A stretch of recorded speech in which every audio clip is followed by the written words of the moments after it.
Les Vraies Voix Sud Radio, 17h-20h, Philippe David, Cécile de Ménibus. C'est le retour des vraies voix, les vraies voix du mercredi, les vraies voix du mardi. Et pourquoi? Parce qu'on a dit. Eh ben, prouvez-le, Philippe David. J'ai des témoins. Non, mais le summum, vous avez vu le summum de la mauvaise foi. C'est le genre de nana qui arrive en retard et qui vous engueule en disant pourquoi tu me dis ça, t'as qu'à pas être à l'heure. Tu vois, c'est le genre, tu vois le truc.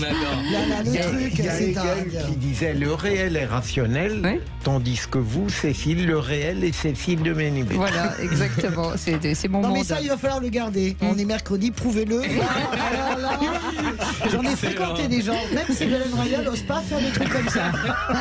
Mon ami Ségolène. Bah, hier, j'ai bien dit qu'il était 19h 9h quand à il était 18h. 18h. Et alors, est-ce que ça vous dérange? Au moins, globalement, Alors, je vais non. vous dire, Françoise de Gois, au moins les gens qui avaient leur train à 19h, ils l'ont eu. C'est ça.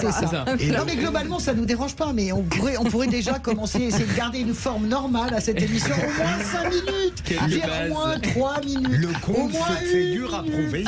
Mais bien sûr que c'est difficile. Avec les décalages Non, mais horaires. comment pourrait-être Ça devient Philippe- le procès de Kafka. Philippe Alors, comment Bilger, on je ne dis jamais rien par hasard. C'est comme ça. Je sais qu'à un moment donné, voilà. Et en fait, je dis une un connerie, je dis toujours par dérèglement hasard. calculé. Absolument pas. Non, mais Ça il- s'appelle de la mauvaise non, mais foi. le gars, il est avocat général et en plus il continue sur le Voilà. truc. C'est vrai que c'est difficile à prouver. C'est vrai. Mais Le c'est penseur vrai, de Rodin, François. tu sais, c'est vrai que c'est difficile à prouver. Est-ce qu'on est mardi ou mercredi? Est-ce Et qu'il y puis a un des doute jurisprudences commence en à la matière, s'insinuer. Bon, là, là. Voilà, vous avez vu ça, on appelle ça une secte. En tout cas, on vous souhaite la bienvenue. On est ravis de vous retrouver. On espère, en tout cas, vous allez passer cette soirée de Saint-Valentin avec nous. Voilà, vous serez jamais seul avec nous. 0826 300 300, cette émission vous. Et Il y pour en a un vous, qui va la passer avec le PSG. Ça, j'en suis sûr. moi, ça, je vous confirme, il y en a deux. Il y en a Donc, c'est deux. le PSG. Ouais. Et on va vous Pareil, offrir, c'est beau, les amis, on va vous offrir des cadeaux aujourd'hui. Puisque c'est la Saint-Valentin, on va vous offrir des coffrets Garantia. Chaque personne qui sera à l'antenne, on pourra lui offrir. Voilà, ce sera cadeau, c'est bonheur. Voilà, Même c'est- notre vraie voix qui va jouer contre nous. même vous pourrez leur offrir. Ce sont des duos Et même de notre vraie chez voix. Garantia. Sauf que vous, il faudrait que vous les payiez. Non, mais si vous trouvez que l'auditeur est sympa, on lui offre. Alors donc, écoutez, ce sont des duos de chez Garantia qui regroupent 2 sérums visage pour vous accompagner de vos rituels beauté. Je dis 2 sérums parce que c'est la joue droite, c'est la joue gauche. Mais ne vous trompez pas Mais de il est côté. bien évident que nous n'en avons pas besoin, ma chérie. En tout cas, on vous souhaite la bienvenue. 0826 300 300. Allez au sommaire de cette émission.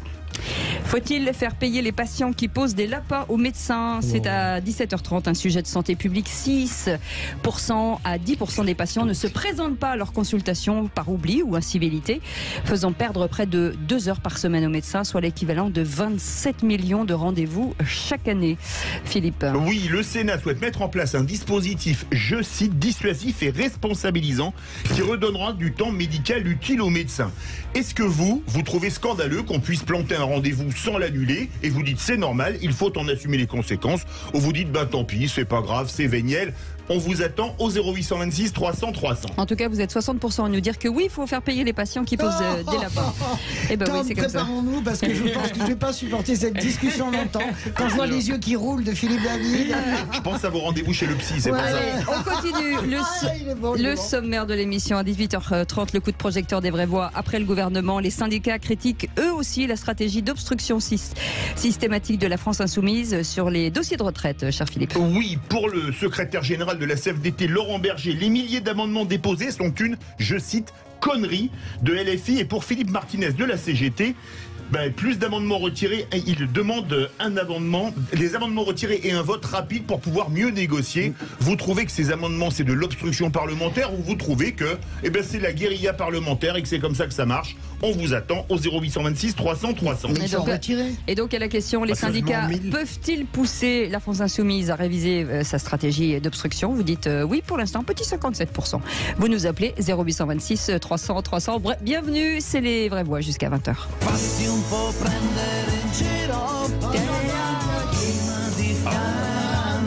Un slow.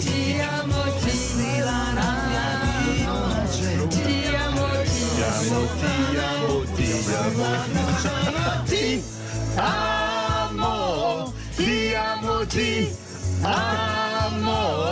ti dire Umberto Tozzi. C'est très, très bon, bravo. Ces chansons sont très belles. Ouais. Donc vous ne les abîmez pas. Souvenez-vous quand même la version extraordinaire dans la Casa del Papel. C'est bien. C'est extraordinaire. C'est beau, c'est La beau, version c'est beau, de c'est beau. Ti Amo. Alors, quoi de mieux que Ti Amo pour la Saint-Valentin? Ouais, tiens, bon. Oui, enfin, I love you. Ishli me dit. Tiens, bonsoir Philippe Bilger, comment ça va? Parce que ça fait, tout le monde parle, mais en fait, Oui. on n'a pas dit qui c'était. Non mais vous chantez, je parle. Mais vous avez j'écoute. bien raison, vous avez bien raison. Philippe Bilger est avec nous. Françoise Degois, vous l'avez reconnue, bien entendu, I love éditorialiste you, Sud Radio I et love LCI. you, I love you. Est avec nous, et Tom Conan, artiste, Oui. essayiste, Bonsoir. C'est plus sage, auteur. hein. Et je rappelle, son livre s'appelle Pollution. Bon, c'est pas le jour d'acheter Pollution aussi. C'est toujours le jour, ça fait toujours Allez. plus d'argent pour moi. c'est Publié bien. chez Albin Michel. Vous allez faire quoi ce soir, les amis, sur à Saint-Valentin? CNews, je Ouais. reviens, je regarde déjà RMC dans la voiture, la D'accord. première mi-temps, et ensuite je fonce sur Canal chez moi pour voir la seconde. D'accord. Voilà. Et dis donc, la Saint- Bonjour la Saint-Valentin. Mais moi, j'en fais pas ce Ah, soir mais parce ça que y je est, suis j'ai- séparé par les kilomètres. Je vais faire mon cadeau. Mais ce soir tu aussi. fais un cadeau quand même. Je fais un c'est bien, cadeau. Ah, bien. c'est beau, je Ah, suis c'est beau. séparée par les kilomètres. Ah, Mimine, ouais, mais choupette. pas par le cœur. Et Tom Alors moi, Conan. je vois mon copain seulement après-demain, mais ce soir, je passerai à Saint-Valentin avec ma maman, qui est quand même la première femme de ma vie. Ah. c'est Donc beau. ça reste super. On croyait que c'était nous, oh la tristesse. C'est juste après. Au fond, on est adorablement conformistes. Oui, c'est en ça, fait. c'est ça. Oui, bah, Ça me fait plaisir. j'imagine que Philippe David aurait pu dire, moi je vais dans un club échangiste par exemple. Là, ça aurait été drôle. Vous faites quoi, Philippe David? Alors moi, je vais vous dire, j'ai proposé à ma femme d'aller dîner au restaurant. Elle m'a dit, écoute, non, ce soir, je sais qu'il y a un très grand match et tu vas le regarder. On ira au restaurant plus mignon. tard. Donc elle me dit, je te fais un très Elle est bon repas. adorable, Je te elle fais est un très bon repas ce soir et on dînera en regardant PSG Bayern Qu'est-ce qu'il y Munich. a, C'est pas qu'est-ce une qu'il y a à preuve d'amour, manger bah, ce non. soir? bah, Allez, c'est la surprise. Et vous, 0826 300 300. Ah oui, Cécile. Cécile, non, mais moi j'ai tellement de rendez-vous, je sais pas. Ça s'enchaîne. Moi j'ai mon percepteur, mon inspecteur des impôts, enfin j'ai plein de gens qui C'est m'appellent. Yanni.com, Ah, ça n'arrête vous. pas d'appeler, ça n'arrête pas d'appeler. Je sais pas ce qu'ils ont. Il n'y a J'ai- même pas un Thierry. Et il y a un Thierry, oui. On le Thierry, salue. mon amour J'ai que cru j'aime, je t'aime. comprendre que- Bisous, bisous. Allez, Gilles est avec nous. 0826 300 300. Bonsoir Gilles. Bonsoir. Bonsoir, Comment ça va Gilles? ça va très bien, merci. Bon. Dans quoi vous êtes tombé, mon pauvre? Bon courage pour la Gilles, bienvenue sur Sud Radio. On est ravis de vous avoir, de vous avoir en vraie voix. Vous allez faire quoi ce soir à la Saint-Valentin, Gilles? Eh bien, écoutez, normalement, a priori, je vais être tout seul avec ma femme parce que c'est mardi soir et les enfants sont chez mamie. Ah, dites donc, coquinou. Mais ça n'a rien à voir avec la Saint-Valentin. c'est juste parce que- J'adore, c'est D'accord, super. ok. Remettons tout de suite les pendules à l'heure. S'il vous plaît. Gilles, vous allez devoir choisir, parce que là, on n'a pas beaucoup de temps. Vous êtes entre Philippe Bilger, Françoise Degois et Tom Conan. Donc, on vous laisse réfléchir exceptionnellement, parce que là, on a tellement pris de temps qu'on n'aura plus le temps pour le réquisitoire du procureur. En tout cas, on vous souhaite la bienvenue. Vous restez avec nous jusqu'à la fin de l'émission. Tout de suite, le réquisitoire du procureur. Les vraies voix Sud Radio, le réquisitoire du procureur, Philippe Bilger. La culture partisane n'est pas la culture engagée. Philippe Bilger, c'est votre réquisitoire. Oui, alors j'ai bien conscience de la subtilité de cette nuance. J'espère qu'elle sera partagée par mes Pourquoi on amis a mis la lettre? et les Qui c'est auditeurs. derrière? Qui c'est qui Toujours, met la lettre à toujours. Émilie? Là, j'ai vu il y a quelques jours le film produit par le Puy du Fou. Et je l'ai trouvé superbement réactionnaire. Ah. Il est techniquement très imparfait. Hein. Les acteurs, on peut mieux jouer, l'articulation n'est pas parfaite. Ça donne envie de... Non, clair. mais je voulais dire par là que c'est un film engagé et que naturellement il répond en tant que film réactionnaire à des films qui étaient inspirés par la tonalité révolutionnaire sur la même histoire de France. C'est ce que j'appelle l'histoire engagée. On a tout à fait le droit d'opposer une autre vision, même plus brillante sur le plan. Ça n'est pas la même chose que l'histoire partisane. L'histoire partisane, j'en ai lu des exemples récemment, c'est l'histoire qui prétend qu'il n'y a qu'une version possible Oui. d'événements et de l'histoire. Et là, ça me gêne. Je pensais à un article de la France, de deux députés insoumis il y a quelques jours dans Le Monde, intéressant, mais en gros, il déniait le droit à une histoire réactionnaire, peut-être incomplète, inachevée, hémiplégique, d'exister. Ça me paraît être de l'histoire partisane. Françoise Je suis Degois. absolument d'accord sur la ligne de séparation des eaux. Je pense que c'est tout à fait ça. Hein. C'est-à-dire que on peut être engagé, avoir un point de vue, sans pour autant être sectaire. Je pense que c'est ça vraiment la limite. Vous parlez de l'histoire. Alors après, l'histoire est souvent écrite par les vainqueurs aussi. Mais je vous parlais de l'histoire. Parlons des éditorialistes politiques. On peut être un éditorialiste engagé, la plupart le sont, les éditorialistes de gauche, de droite, et accepter aussi de ne pas être partisan. C'est voilà. ça. Toute œuvre de l'esprit, elle est toujours une expression de la liberté à un moment donné. Alors là, dans un film, c'est pas seulement l'auteur, ça peut être toute une équipe, ça peut être un scénario, ça peut être l'interprétation des acteurs, etc. Mais effectivement, moi, je pense qu'il y a aucune œuvre de l'esprit qui peut vraiment se prévaloir d'une neutralité axiologique, comme on dit en sociologie. Voilà, c'est toujours engagé, et en effet, je vous rejoins tout à fait. Il faut pas aller trop loin dans la dimension sectaire, mais forcément, on prend parti dès qu'on fait quelque chose à partir de nos propres intelligences. Et je vais prendre parti pour la régie publicitaire, si ça vous dérange pas. Bien sûr. Vous restez avec tout. Merci Philippe Bilger pour ce chouette sujet qu'il faudra étayer un petit peu plus tard. Dans un instant, l'actu en 3 mots de Félix Mathieu, et puis on va revenir sur ce grand débat aujourd'hui. Faut-il faire payer les patients qui posent des lapins aux médecins? Sachez que 27 millions de rendez-vous sont perdus chaque année. Vous nous appelez pour nous en parler, 0826 300 300. Pour l'instant, vous dites oui à 59%. Bienvenue, c'est Les Vraies Voix. Les Vraies Voix Sud Radio, 17h-20h, Philippe David, Cécile de Ménibus. C'est Les Vraies Voix, ce sont Les Vraies Voix jusqu'à 19h avec notre émérite Philippe Bilger qui est avec nous. Voilà, rebonsoir Philippe. Bonsoir ma chère Cécile. Vous avez mis une belle cravate de la Saint-Valentin. Je suis très contente. C'est news. Qu'il ne fêtera pas ce soir. Qu'il ne fête, on a bien compris. Mais j'aurais aimé qu'ils mettent une cravate qui clignote comme à Noël. Vous auriez été bien sur CNews. Ne pas la vulgarité. Françoise Degois est avec nous, éditorialiste sur Sud Radio LCI. J'aime pas du tout, parce que vous avez qualifié évidemment Philippe Bilger d'émérite, et nous on peut crever quoi. Tom et moi, voilà, il n'y a plus d'adjectifs dans votre besace. C'est ça, mais parce que lui, il est mérite.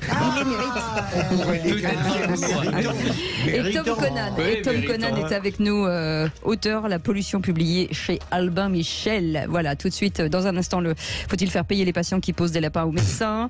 27 millions de rendez-vous perdus chaque année, qu'en pensez-vous? Est-ce que vous trouvez ça scandaleux? Est-ce que vous trouvez ça scandaleux de les faire payer? Vous nous appelez 0826 300 300 tout de suite. Allez, l'actu en 3 mots avec Félix Mathieu. Les Vraies Voix Sud Radio. Et l'actu en 3 mots, bonsoir Félix Mathieu. Bonsoir tout le monde. Honte, cercueil et masturbation. Ah bah, dis donc. Bon appétit. La honte ressentie par Pierre Palmade, selon un communiqué de sa sœur après l'accident de vendredi. Il se réveille peu à peu et réalise l'horreur de ce qui s'est passé, de ce qu'il a causé. Il est catastrophé, dit-elle. Des cercueils en trop grand nombre dans une commune de Moselle où se trouve un grand hôpital régional. Le maire doit les sceller lui-même, ces cercueils, notamment depuis la fermeture d'une morgue sur une autre commune où il y a davantage de cercueils qu'avant. Trop, c'est trop, dit-il. Coup de fil dans un instant. Et puis à Lourdes, c'est pas vraiment ça qu'on appelle une apparition. Un Néerlandais arrêté pour exhibition sexuelle après s'être masturbé dans la cité mariale. Les Vraies Voix Sud Radio.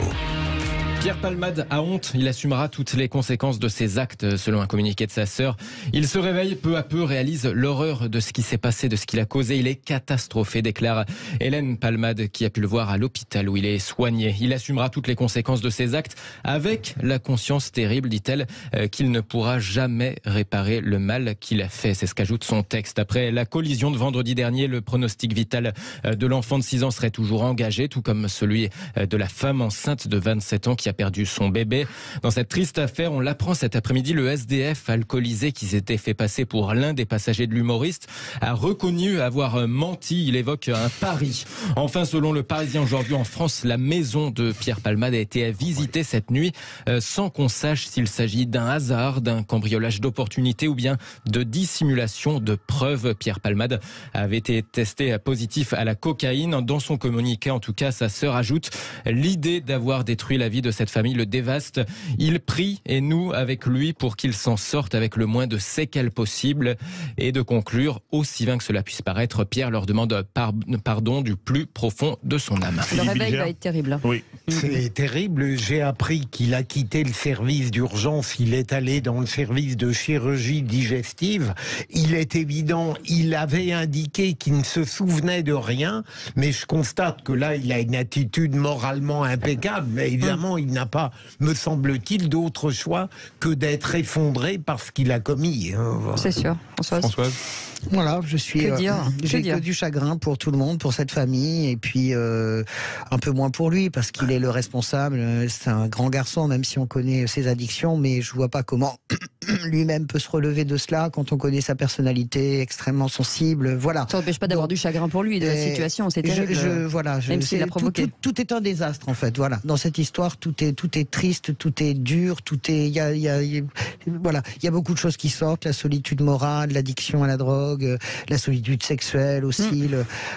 L'addiction aussi, en général. Voilà. C'est évidemment très triste. Et moi, je sais, quand j'avais vu cette annonce tomber, j'ai pas été surpris fondamentalement. Alors, pas du fait qu'il ait déclenché, évidemment, ce terrible accident, mais du fait qu'il était arrivé quelque chose de dramatique à Pierre Palmade, parce qu'effectivement, il s'était exprimé plusieurs fois sur ses addictions, sur ses dépressions, et il y a quelques informations que j'avais pu aussi avoir par d'autres biais. Et il y a eu déjà des petits accidents au préalable. Voilà, que c'est quelqu'un qui va mal, qui va profondément mal, ce qui est évidemment quelque chose qui me touche beaucoup, et voilà, qui a en l'occurrence la mené au pire, mais je crois qu'il y a quand même une certaine logique d'autodestruction aussi pas dans cet événement, mais dans la personnalité de Pierre Palmade. Évidemment, je souhaite que tout le monde puisse se remettre autant que possible, notamment ceux qui sont en urgence absolue toujours. Bien sûr. Ça va être terrible pour lui à cause évidemment de ce qu'il a causé. Je pense à d'autres gens. Renaud, il a arrêté 10 fois l'alcool, mais en réalité, il n'a fait de mal à personne, qu'à lui-même. C'est un combat, je pense. C'est un combat titanesque. Je pense qu'on mesure pas du tout. Je sais pas moi, mais je pense qu'on mesure pas ce que ça signifie. Venons-en au ras-le-bol de ce maire en Moselle qui doit sceller lui-même les cercueils sur sa commune. Oui, beaucoup de cercueils, c'est étonnant, et c'est bien là le problème. Le maire d'Ars-Laquenexy, 930 habitants en Moselle, commune sur le territoire duquel se trouve l'hôpital régional de Metz-Thionville. Alors, de par la loi, ce sont les officiers de police judiciaire qui doivent fermer et sceller les cercueils à la cire. Comme on ne parle pas d'une très grande commune, eh bien, il n'y a pas de police. C'est donc le maire ou ses adjoints qui ont dû fermer eux-mêmes, par exemple l'année dernière, 450 communes l'an dernier. 450 cercueils l'an dernier. Jusqu'ici, il l'acceptait, même si c'était beaucoup de travail. Le problème étant qu'avec la fermeture de la morgue de l'hôpital Félix Maréchal à Metz, eh bien, on lui envoie même désormais des cercueils venus d'ailleurs à sceller. Et là, le maire dit stop. Bonjour Dominique Strebly.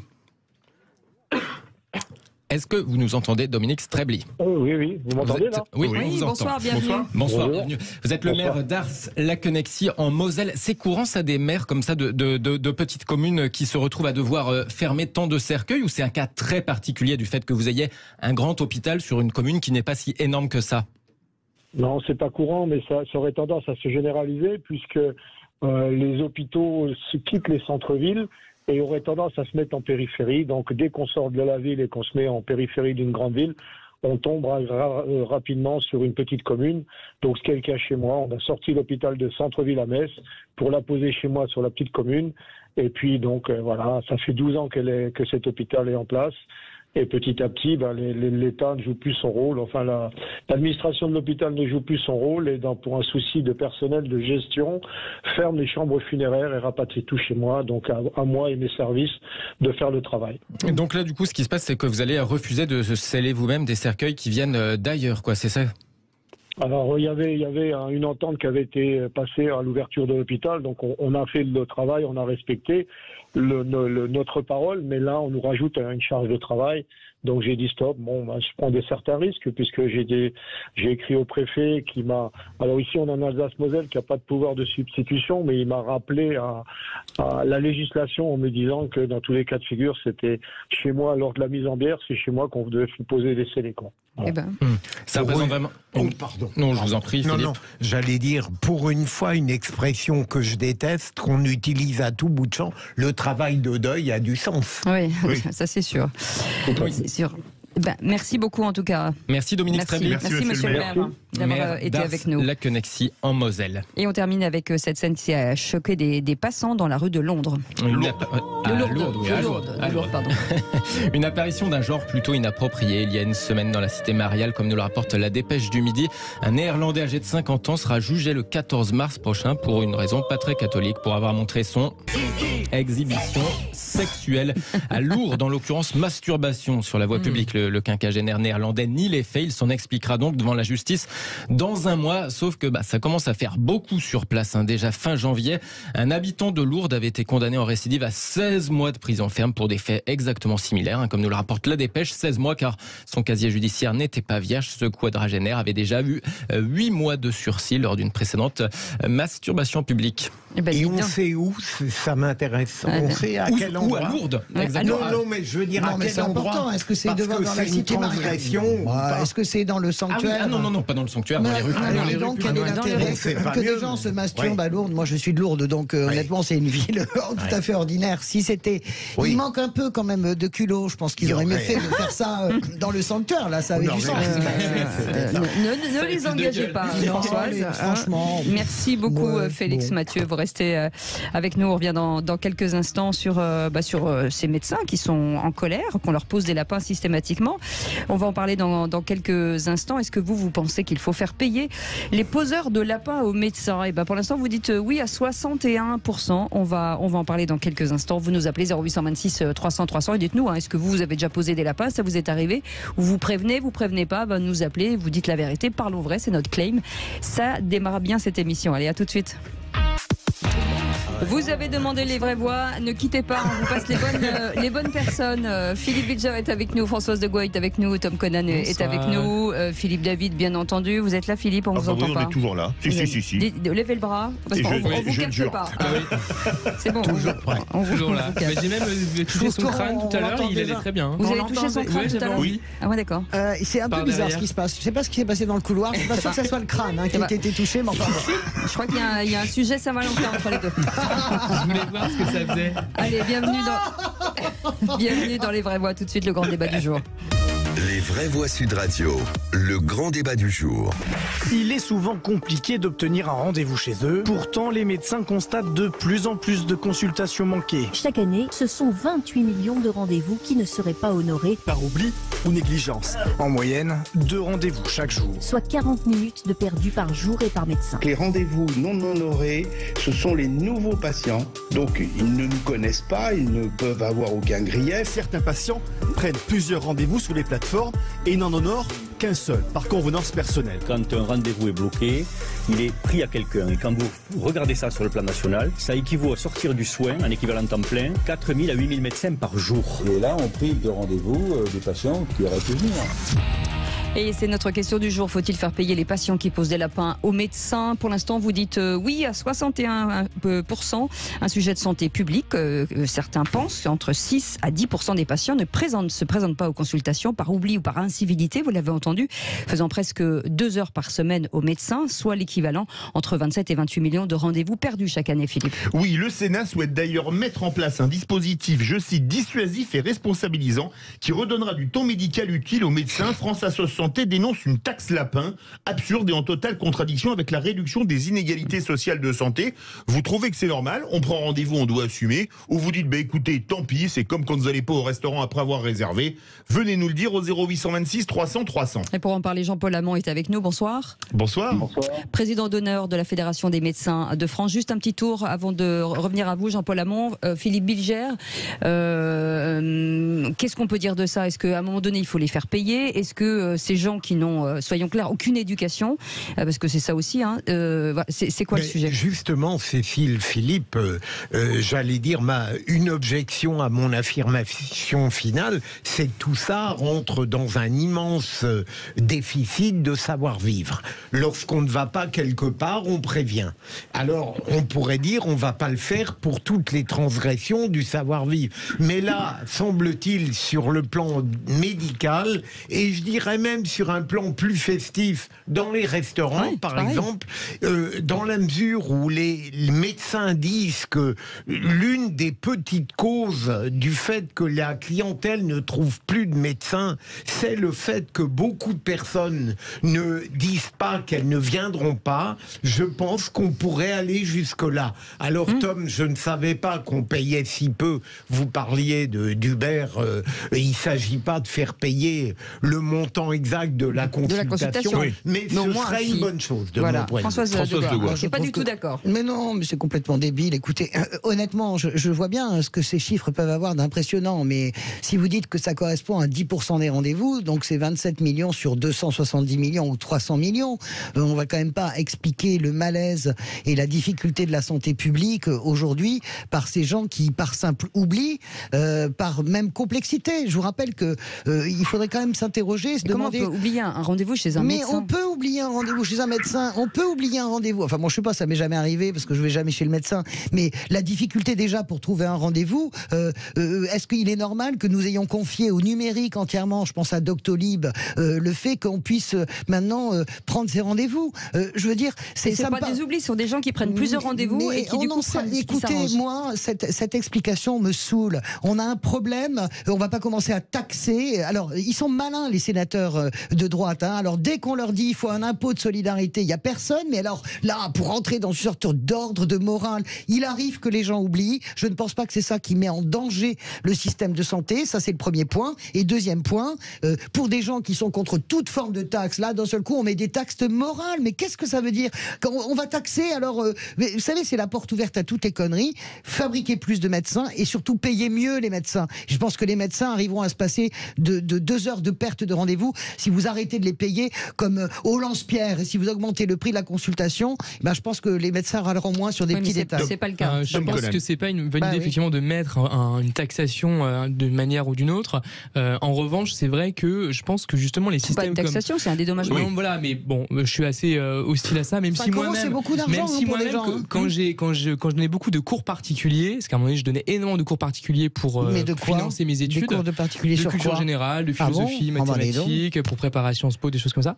Et qu'est-ce que je faisais ? Je me baladais dans toute l'Île-de-France. C'était un boulot qui n'était pas forcément simple parce qu'il y avait énormément de temps de trajet. Et parfois, j'avais des étudiants, des élèves qui généralement d'ailleurs étaient plus jeunes que moi ou parfois même plus vieux. Enfin, on était vraiment de la même tranche d'âge, qui se permettaient du coup de m'annuler au dernier moment. Alors que j'étais déjà en route, j'avais déjà fait 3/4 d'heure de transport, je repartais chez moi. C'est vrai que c'était quand même un peu difficile. Donc, j'étais pas médecin, mais c'est vrai que bon, la situation était un peu compliquée à gérer. Pour revenir sur la question des médecins, je pense qu'en revanche, il y aurait un système effectivement incitatif à mettre en place. Par exemple, moi-même, je vais assez souvent chez le médecin. J'y allais justement ce matin et j'avais justement 2 rendez-vous. Il y en a un que j'ai annulé la veille, donc ça allait, j'imagine, et l'autre que évidemment j'ai honoré. Mais effectivement, il est presque trop facile aujourd'hui avec Doctolib de réserver plein de rendez-vous. Et de fait, je les ai réservés quasiment à la même heure hier. C'était hier dans l'après-midi pour aujourd'hui. Et à aucun moment le système m'a dit attention, vous avez un autre rendez-vous. Est-ce que vous êtes vraiment certain, etc., etc. Alors moi, je suis pas complètement abruti et je suis un peu responsable quand même, donc j'ai bien annulé comme il fallait, je me suis présenté à l'autre rendez-vous, mais effectivement c'est un peu trop facile, hein. C'est pas uniquement un rendez-vous au restaurant. Trop facile ou trop dur, mais c'est qui fonctionne. Et par ailleurs, je voulais juste te dire que j'imagine que les rendez-vous qui sont annulés bien souvent sont compensés par des gens qui se pointent comme ça au cabinet pour des questions d'urgence. On va poser la question à Jean-Paul Hamon. Jean-Paul Hamon, comment ça se passe en fait en cas d'annulation? Est-ce que vous arrivez quand même à avoir des patients entrants? Bon, écoutez, je vais vous donner un exemple. Le 24 décembre, mes 4 derniers rendez-vous ne sont pas venus. Je peux vous dire que ça, c'est particulièrement énervant. Donc, je les ai appelés et j'attends encore qu'ils me rappellent. Donc, ces gens-là, ils sont mis en rouge dans la liste des patients et ils n'auront plus jamais de rendez-vous chez moi. Donc, c'est ce que je fais. C'est-à-dire que moi, je comprends très bien que des gens puissent oublier un rendez-vous. Seulement, quand ils oublient 3 rendez-vous, eh bien, ils changent de méthode. Il y a un moment où il faut arrêter de se foutre de la gueule du monde, parce que Philippe Bilger le disait au début, vous savez, à partir du moment où on est capable de caillasser des pompiers qui viennent éteindre un feu, on respecte absolument pas les médecins. Et clairement, là, nous, on s'est aperçu que depuis quelques années, là, notamment les 2 dernières années, le nombre de lapins augmente, mais de façon vraiment colossale. Tous les jours, on a 2-3 lapins et je peux vous dire, forcément, on va pas attendre les gens qui ont pris rendez-vous, on n'a pas de liste d'attente. Et effectivement, c'est particulièrement énervant alors que vous savez très bien qu'on est à flux tendu, qu'on fait des acrobaties pour donner des rendez-vous aux patients, que des personnes se permettent de ne pas venir et de ne pas prévenir. Excusez-moi, juste Jean-Paul, je connais votre caractère combatif. Après, il y a votre cas particulier, mais j'imagine que tous les médecins n'ont pas été annulés le 24 décembre. Ça, c'est le premier point. Le deuxième point, comparer les bagnoles qui sont brûlées dans les bancs. Donc, vous faites une espèce d'analogie délirante entre, évidemment, ça va ensemble, on respecte plus. Et au fond, est-ce que c'est pas les mêmes qui posent des lapins et ceux qui caillassent les médecins? C'est un peu dangereux. Non, mais pas du tout, madame. Non, et dernier point. Attends, dernier point, il y a un problème de chiffres. Il y a un problème de chiffres. Vous me dites, c'est de plus en plus. Je retrouve un papier du quotidien du médecin de 2019 où en 2019, ils expliquent qu'on est déjà à 10% de lapins posés. Donc vous dites 10% aujourd'hui, c'est beaucoup plus qu'avant, mais c'est déjà 10% en 2019. Mais moi, je ne sais pas, écoutez, ce que je veux vous dire, c'est que je ne sais pas ce qui était écrit en 2019 dans le quotidien du médecin, mais moi, ce que je constate, c'est que depuis cette année, on constate que tous les jours, sur un rendez-vous, une consultation où il y a 20 personnes qui viennent, il y a au moins 2, voire 3 lapins. Et ça, effectivement... Mais ça, c'est le terrain, François, je ne pouvais pas le nier. Et ça, nous, on le constate maintenant. Je n'y rien du tout. Je donne les chiffres. On est 5 médecins dans notre cabinet, et on constate que le nombre de lapins, il est constant, et il est en constante augmentation. Et je pense sincèrement que les gens, effectivement... et c'est surtout des nouveaux patients. Et là, le phénomène des nouveaux patients, vous savez, les gens, ils prennent des rendez-vous à droite à gauche. Il y a une facilité maintenant pour prendre des rendez-vous par Internet. Nous, on a pourtant un secrétariat présentiel qui note le téléphone portable des patients. Qui note le téléphone portable des patients. Et je peux vous dire, les gens, on les rappelle systématiquement. Et malheureusement, il y en a très peu qui rappellent. Ils savent très bien ce qu'ils ont fait. Ils ont posé un lapin et ils n'ont pas l'intention de venir. Ils n'ont pas l'intention de s'excuser. Et effectivement, bon, les sénateurs se réveillent un petit peu, mais franchement, moi je sors d'une manifestation aujourd'hui là. Je suis en fin de manifestation, on vient de ranger les banderoles et les ballons, et je peux vous dire que ça fait partie du mépris ambiant. On est méprisé par le gouvernement. Les gens se disent bon, c'est pas grave, on peut poser un lapin au médecin, il aura assez de boulot, etc. Les autres pourront attendre. Dans le contexte où on est de désertification médicale, je peux vous dire que 2 rendez-vous qui ont été annulés, c'est 2 personnes qu'on aurait pu prendre et qu'on aurait pu soigner. Maintenant, c'est particulièrement énervant. Et quand attaquer les gens, moi, je pense qu'effectivement, il faudrait qu'il y ait un prépaiement. Et puis le type, il vient pas. Et ben, vous savez, si vous faites un prépaiement. Attendez, Jean-Paul, vous faites un prépaiement comment? Avec une carte bancaire? Avec une carte bancaire? Mais il y a beaucoup de gens qui n'ont pas de carte bancaire. Je vous rappelle quand même qu'on est dans un pays où il y a beaucoup de gens. Voilà. Tom ou Philippe? En fait, moi, ce qui m'intéressait justement, c'est que j'aurais pensé effectivement que c'était avec les systèmes maintenant de prise de rendez-vous par Internet que ce genre de situation augmentait. Et donc vous dites que finalement, vous-même, avec un vrai secrétariat présentiel, vous avez aussi le problème. Ce qui m'étonne un peu. Ben oui, mais nous, c'est ce qu'on constate. Alors effectivement, comme ce sont des nouveaux patients, peut-être que c'est des gens qui ont trouvé un rendez-vous plus tôt chez un médecin et qui n'ont pas la correction de prévenir. Vous savez, moi, je vois des patients, par exemple, que j'ai envoyés chez un spécialiste avec un courrier, et puis les gens me disent ah non, je suis allé voir un tel, j'ai trouvé sur Doctolib, machin, etc. Oui. Bon, très bien, mais naturellement, j'ai aucun compte rendu du spécialiste qui a été vu, mais tout ça, c'est particulièrement énervant. Mais là, le problème des lapins actuellement, ça relève effectivement d'une incivilité qui est grandissante. Bougez pas, Jean. Et finalement du mépris qu'on a pour l'exercice du métier de médecin, et l'exemple est donné par le gouvernement actuel. Une réaction, Philippe Bilger. Juste, Jean-Paul Hamon, j'ai l'impression que, évidemment, les sénateurs ne se seraient pas préoccupés de ce problème si les médecins, collectivement, n'avaient pas signalé cette dérive. À votre avis, elle a commencé quand, véritablement, il y a toujours eu des gens malpolis, mais depuis quand, à votre avis, c'est devenu un tel fléau? À mon avis, c'est depuis 2 ans. Là. Depuis 2 ans, ça s'est vraiment accentué. Alors, est-ce que c'est l'effet Covid et les gens qui... Et puis le déploiement, moi, je pense sincèrement que c'est le déploiement de Doctolib, où là, vraiment, on assiste à une c'est trop simple. À une ubérisation de la santé, où les gens prennent des rendez-vous comme ils veulent, n'importe quand, n'importe qui, avec n'importe qui. Et finalement, un rendez-vous de médecin, c'est un truc comme un autre qu'on peut facilement oublier. C'est comme un soin du visage. C'est ça. Vous restez avec nous. Les gens n'ont pas conscience de la désertification, ils n'ont pas conscience des acrobaties qu'on fait pour leur donner un rendez-vous, et puis voilà quoi. 0826 300 300, Laurent est avec nous de Toulouse. Bonsoir Laurent. Bonsoir Laurent.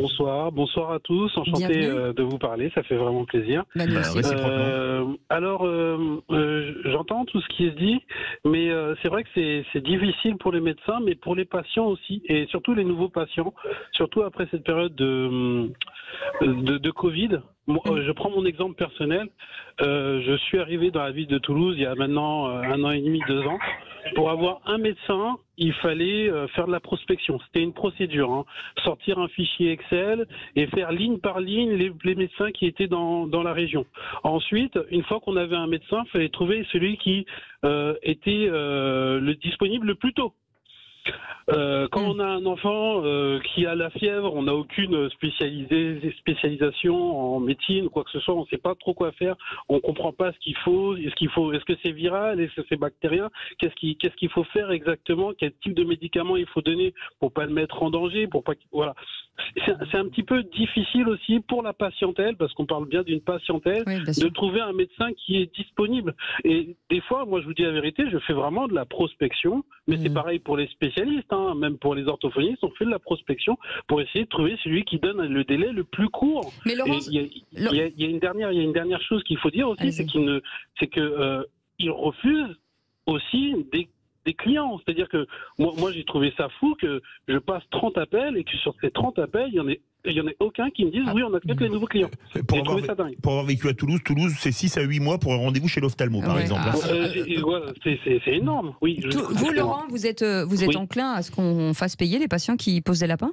Absolument pas. Non, absolument. Moi, je pense déjà que je pense qu'effectivement, il faut qu'il y ait un petit peu de courtoisie. Si on prend rendez-vous et qu'on ne peut pas être présent, il est important d'appeler pour dire effectivement j'annule, je ne pourrai pas être présent. Mais après, je pense que dans le système, comment c'est fait, surtout ce qui s'est passé pendant le Covid, c'est-à-dire que quand on allait voir le médecin, on lui demandait juste un soin.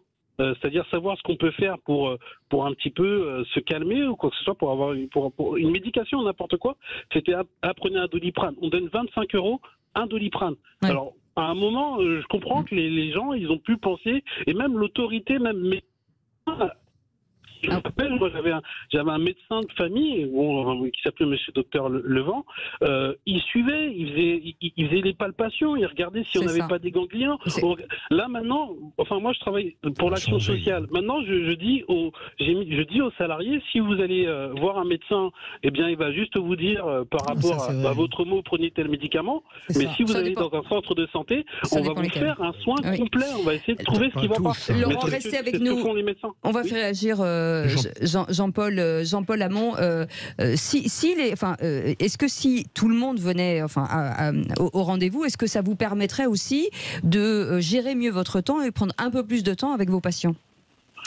Non, mais de toute façon, on a des rendez-vous, tous les quarts d'heure à peu près, et malgré ça, s'il y a quelqu'un qui vient avec de la fièvre, s'il y a quelqu'un qui a mal quelque part et que le secrétariat estime que c'est quelqu'un qui ne peut pas attendre, on se débrouille toujours pour les prendre entre deux ou les faire passer devant tout le monde. La médecine générale, c'est ça. On prend des rendez-vous pour qu'il n'y ait pas des gens qui attendent pendant des heures dans les cabinets.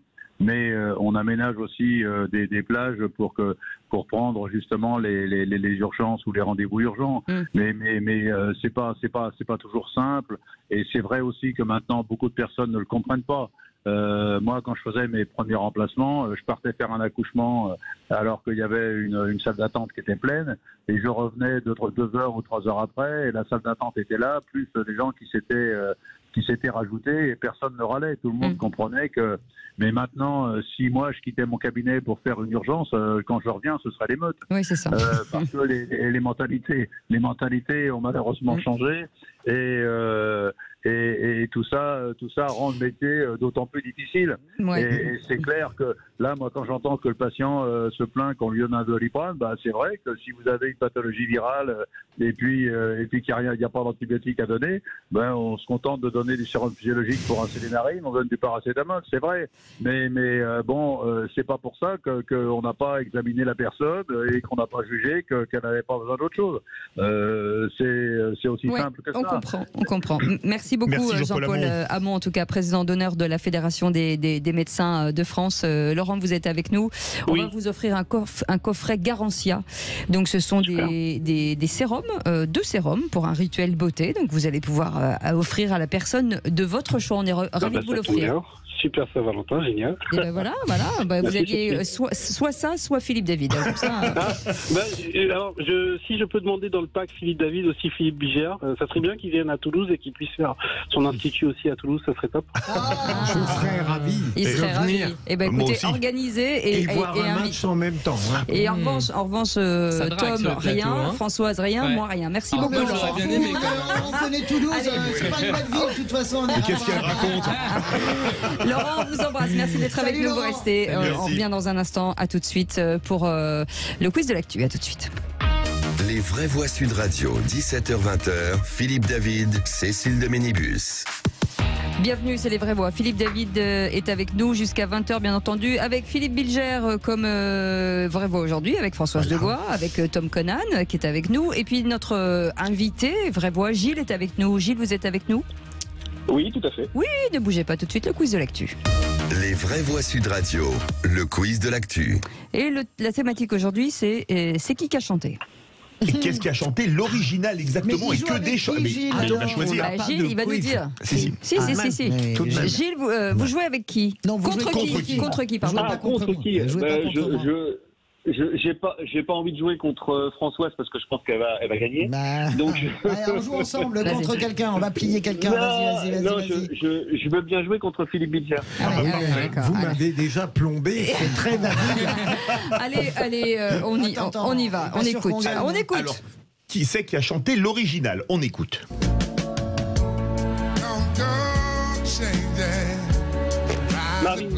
Barry White? Non, là c'est Barry White qui chante. L'original, c'est pas lui. L'original, c'est qui? Barry White. Non. Américain. Allez, 3 possibilités. Non. 3 possibilités. Barry White, Bruno Mars ou Billy Joel. Billy Joel. Billy Joel, un partout. Un partout. Allez, c'est parfait. Deuxième chanson. C'est qui a chanté l'original? Vous, mes amis, tant de fois, vous me dites François Darby. Non. que d'ici peu, je ne serai plus triste. Qui a chanté l'original? J'aimerais bien vous croire un jour, Julien Clerc. mais j'entends avec raison. Non. Essayez de répondre à ma Kessera, c'est Mike Brown. Non, c'est pas l'original. Non. L'original, c'est une chanson italienne. Non, allez. Ricky et Poveri. C'était ici. La version originale, c'est Ricky et Poveri. Donc une autre formidable Excusez-moi, mais franchement, pourquoi on fait pas un quiz de l'actu? C'est quoi ce souk? C'est la Saint-Valentin, mais des chansons d'amour. Des chansons d'amour. Qui a chanté? Des yeux qui font baisser les miens. Edith Piaf. Bonne réponse. Françoise. C'est facile, honnêtement. Gilles, vous étiez où là? Allez. Heureusement que j'ai pas joué contre Françoise. Je savais qu'elle était forte. Allez, on y va.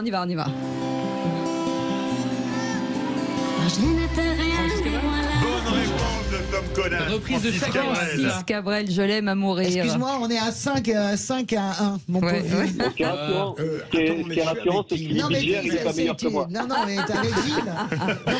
C'est toi et moi qui jouons contre toi. Gilles a dit, c'est rassurant, Philippe Bilger est aussi mauvais que moi. Voilà, il vous l'avait pas dit comme ça, vous l'avez dit mieux, mais voilà. Allez, on y va. Allez, on y va.